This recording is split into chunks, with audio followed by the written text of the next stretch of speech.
ओम नमः शिवाय भक्तों, कैसे हो आप सभी। मैं उम्मीद करती हूँ आप सभी अच्छे होंगे, स्वस्थ होंगे, मस्त होंगे। आज मैं लेके आई हूँ सोमवार व्रत कथा। अगर आप हमारे चैनल पर नए हो तो जल्दी से हमारे चैनल को सब्सक्राइब कीजिएगा। ये कथा पसंद आई तो लाइक कीजिएगा और शेयर कीजिएगा। ये है साधारण सोमवार व्रत कथा। एक बहुत ही धनवान साहूकार रहता था, जिसके घर में धन आदि किसी चीज की कमी नहीं थी, परंतु उसको एक दुख हर वक्त सता रहता था कि उसको कोई पुत्र नहीं था। वह इसी चिंता में दिन रात रहता था। वह पुत्र की कामना के लिए प्रति सोमवार को शिव जी का व्रत और पूजन बड़ी श्रद्धा से करता था तथा सायंकाल को शिव मंदिर में जाकर शिव जी के श्री विग्रह के समान दीपक जलाया करता था। उसके इस भक्ति भाव को देखकर एक समय श्री पार्वती जी ने शिव जी से कहा, हे महाराज, यह साहूकार आपका अन्य भक्त है और सदैव आपका व्रत और पूजन बड़ी श्रद्धा से करता है। इसकी मनोकामना पूर्ण करनी चाहिए। शिव जी ने कहा, हे पार्वती, यह संसार तो क्रम क्षेत्र है। जैसे किसान खेत में जैसा बीज बोता है वैसा ही फल काटता है, उसी तरह इस संसार में प्राणी जैसे कर्म करते हैं वैसा ही फल भोगते हैं। पार्वती जी ने अत्यंत आग्रह से कहा, महाराज, जब यह आपका अन्य भक्त है और इसको अगर किसी प्रकार का दुख है तो उसको अवश्य दूर करना चाहिए, क्योंकि आप तो सदैव अपने भक्तों पर दयालु होते हैं और उनके दुखों को दूर करते हैं। यदि आप ऐसा नहीं करेंगे तो मनुष्य आपकी सेवा और व्रत भला क्यों करेंगे। पार्वती जी का ऐसा आग्रह देख शिवजी महाराज कहने लगे, हे पार्वती, इसके कोई पुत्र नहीं है। इसी चिंता में यह अति दुखी रहता है और इसके भाग्य में पुत्र न होने पर भी इसको पुत्र की प्राप्ति का वर देता हूँ, परंतु यह केवल पुत्र 12 वर्ष ही जीवित रहेगा। इसके पश्चात वह मृत्यु को प्राप्त हो जाएगा। इससे अधिक मैं और इसके लिए कुछ नहीं कर सकता हूँ। ये सब बातें साहूकार सुन रहा था, इससे उसको न कुछ प्रसन्नता हुई और न ही कुछ दुख हुआ। वह पहले जैसे ही शिवजी महाराज का व्रत और पूजन बड़ी श्रद्धा से करता था। कुछ काल व्यतीत हो जाने पर साहूकार की स्त्री गर्भवती हुई और उसके 10वें महीने में गर्भ से अति सुंदर पुत्र की प्राप्ति हुई। साहूकार के घर में बहुत खुशियां मनाई गई, परंतु साहूकार ने उसकी केवल 12 वर्ष की आयु जानकर कुछ अधिक प्रसन्नता प्रकट नहीं की और न ही किसी को भेद की बात बताई। जब वह बालक 11 वर्ष का हुआ तो बालक की माता ने उसके विवाह की बात कही तो साहूकार ने कहा कि मैं अपने पुत्र को काशी जी पढ़ने के लिए भेजूंगा।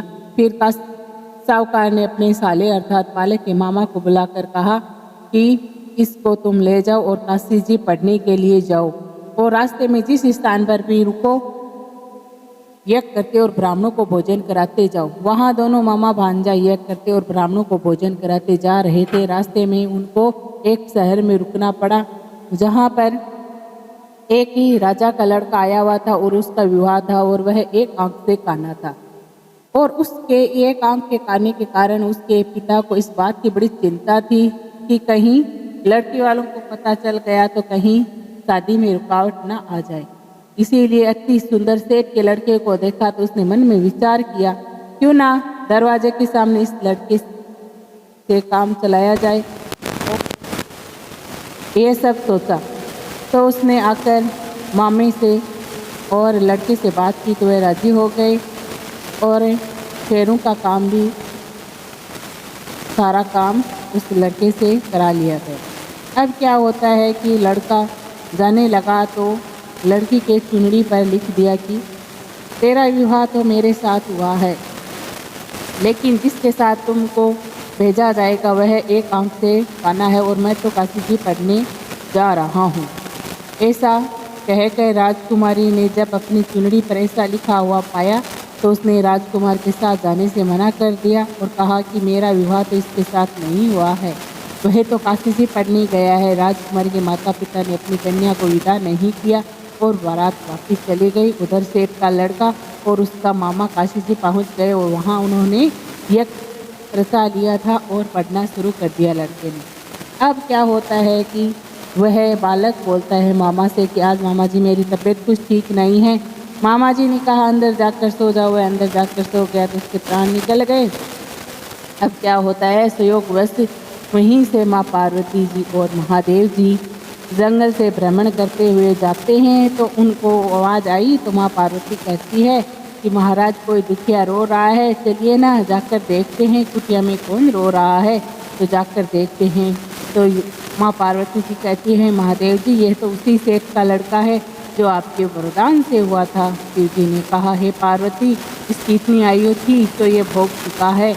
अब माँ पार्वती जी कहती है कि हे महादेव जी, अगर इसको और आयु नहीं दोगे तो इसके माता पिता तड़प तड़प कर जीते जी मर जाएंगे। अब 3 हत्या का आपको पाप लगेगा, इसको वरदान, जीवन वरदान दो। माँ पार्वती जी के कहने पर महादेव जी ने उसको जीवन वरदान दिया और वह जी उठा।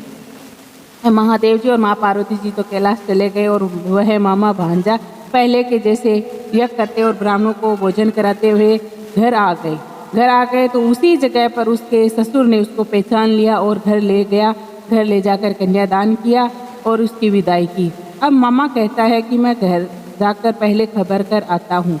तो वह घर जाता है तो क्या देखता है कि उसके जीजा और जीजाजी छत पर बैठे हो रहते हैं और ये प्रण कर रखे होते हैं कि अगर हमारा पुत्र सकुशल आया तो हम राजी खुशी नीचे आ जाएंगे, नहीं तो छत से गिरकर अपने प्राण दे देंगे। वह मामा आता है और शपथ पूर्वक कहता है, तब वह मानते हैं और नीचे आ गए और खूब स्वागत की तैयारी की। और महादेव जी की कृपा से वह घर में खुशियाँ मनाई गई और इस कथा से उसके घर में धन धान्य की वृद्धि हुई और पुत्र को जीवन वरदान दिया महादेव जी ने। इस प्रकार से जो भी इस कथा को पढ़ता है, सुनता है, उसके सभी मनोरथ पूर्ण होते हैं। तो बोले ओम नमः शिवाय। अगर आपने अब तक ये कथा नहीं सुनी है तो सुनने मात्र से ही आपके सारे दुख दर्द दूर हो जाएंगे महादेव जी की कृपा से। अगर आपको ये कथा पसंद आई हो तो कमेंट में हर हर महादेव जरूर लिखें और कोई गलती हो तो जरूर लिखें। इससे क्या होता है कि महादेव जी अति प्रसन्न होते हैं। अब पढ़ते हैं हम आरती। ओम जय शिव ओंकार, जय शिव ओंकार, ब्रह्मा विष्णु सदा शिव अर्धांगनी धारा। ओम जय शिव ओंकार, एकानन चतुरानन पंचानन राजे, हंसानन गरुडासन वृक्षवाहन साजे। ओम जय शिव ओंकारा, दो भुज चार चतुर भुज 10 भुज अति सोहे, तीनों रूप निरखता त्रिभुवन जन मोहे। ओम जय शिव ओंकारा, अक्षमाला मन माला मुंडी माला धारी, त्रिपुरारी कंसारी वरमाला धारो। ओम जय शिव ओंकारा, श्वेतांबर पीतांबर बागांबर अंगे, सनकादिक बर्मादिक भूतादिक संगे।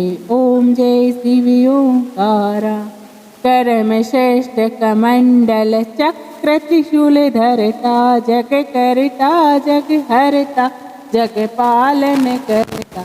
ओम जय शिव ओंकारा, ऋणाक्षर के मध्य ये तीनों एका, ब्रह्मा विष्णु सदा शिव जानते अविवेका। ऋणाक्षर के मध्य ये तीनों एका। ओम जय शिव ओंकारा, त्रिगुण शिव जी की आरती जो कोई जन गाता, उरे आनंद समाता का सुख संपत्ति पाता। ओम जय शिव ओंकारा।